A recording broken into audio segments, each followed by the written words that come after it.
તમે મારા જૂના વિડીયો જોશો ને તો તમને ખ્યાલ આવશે કે હું આ પ્રેક્ટિસ સાથે કેવી રીતે જોડાઈ. તો પહેલાં મને એટલી ખબર હતી કે આકર્ષણનો નિયમ શું છે, કે તમે જેવું વિચારો છો એવું જ તમારી સાથે થાય છે. બસ આટલું જ મને ખબર હતી કે જો તમે પોઝિટિવ વિચારો છો, સારું વિચારો છો, તો તમારી સાથે સારું થાય છે. અને તમે પહેલેથી જ ડરમાં છો, નેગેટિવ છો, તો તમારી સાથે એવું થાય છે. એ વસ્તુ મેં મારી લાઈફમાં અનુભવ્યું હતું અને એ અનુભવને લીધે જ મારા વિચારમાં એ આવ્યું હતું કે મારા વિચારોના લીધે મારું જીવન બને છે. પણ જ્યારે આભારની ગણતરી કરવાથી તમે તમારું ભવિષ્ય બદલી શકો છો, એ તો મને ત્યારે જ ખબર પડી જ્યારે મેં મેજિક બુકનો સહારો લીધો. એટલે કે ચમત્કારની જે બુક છે, જે રોન્ડા બર્નની, એની પ્રેક્ટિસીસ મેં કરી અને એનાથી જ મને ફાયદો થયો કે આપણે આપણું ભાગ્ય કેવી રીતે બદલી શકીએ છીએ. તમે આભારી છો, બરાબર છે, વેરી નાઇસ, પણ તમને ખબર નથી કે તમારે આભારી કેટલા લેવલમાં થવાનું છે.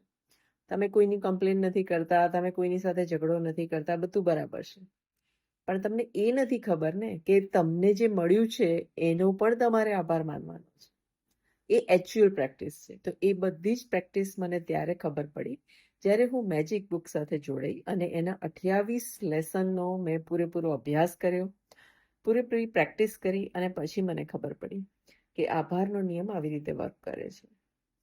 તો આખો દિવસ આપણો એક એક ક્ષણ, એક એક મિનિટ, એક એક કલાક એક્ઝેક્ટલી આપણે વિચારીએ એવી જ રીતે જાય છે, પણ આપણને ખબર નથી. આ નિયમ નથી ખબર એટલે આપણે જેમ તેમ વિચારીએ છીએ. આખો દિવસ આપણે ચિંતામાં રહીએ છીએ, આપણો આખો દિવસ અભાવમાં જાય છે, આખો દિવસ આપણને બીજાના પ્રોબ્લેમ્સ દેખાય છે, આપણા પ્રોબ્લેમ્સ દેખાય છે. આખો દિવસ આપણે એવા એવા વિચારોમાં ભરાયેલા રહીએ છીએ અને એના લીધે આપણું ભાગ્ય બને છે. તો એક બે સિચ્યુએશન લઈએ. જો તમારે કોઈના ઘરે જમવા જવાનું હોય તો તમે વિચાર તો કરશો ને કે તમે કેવા કપડાં પહેરશો, તમે કેવી રીતે રેડી થશો, એ વ્યક્તિના ઘરે માટે તમે કશું લઈ જશો કે નહીં, અથવા ત્યાં બીજા કેવા મહેમાનો આવ્યા હશે, એ બધા વિચારો આપણે કરીએ છીએ એ વ્યક્તિએ આપણને ઇન્વાઇટ કરીએ અને એના ઘરે જતા પહેલા. તો એ બધી જ સિચ્યુએશન વિશે આપણે જેવું વિચારીએ છીએ એ પ્રમાણે આપણે એક્ટ કરીએ છીએ અને એ પ્રમાણે જ આપણે ત્યાં જઈએ છીએ અને એ બધી વસ્તુઓ આપણી નજર સામે આવે છે.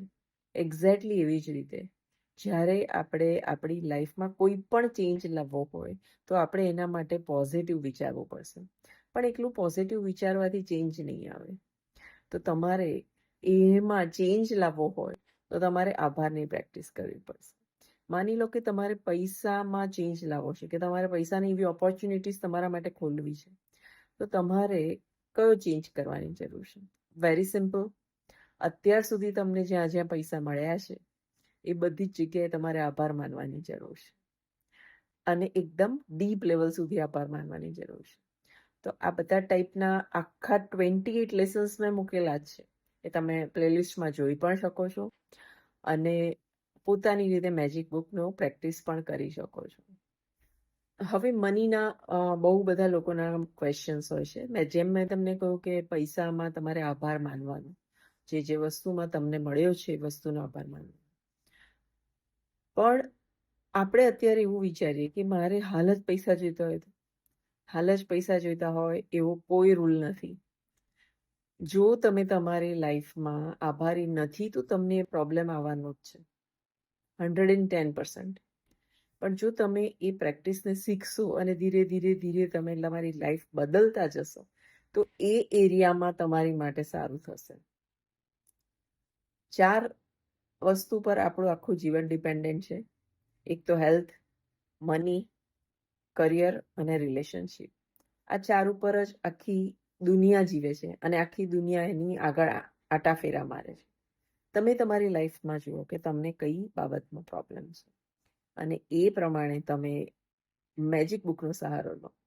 તો પ્લેલિસ્ટ તો આખું મૂકેલું છે, તમે એને જોઈ શકો છો, શીખી શકો છો.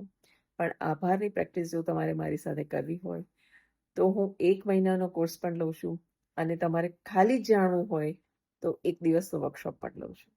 તો કમેન્ટમાં યસ કરશો તો હું તમને ડિટેલ આપીશ.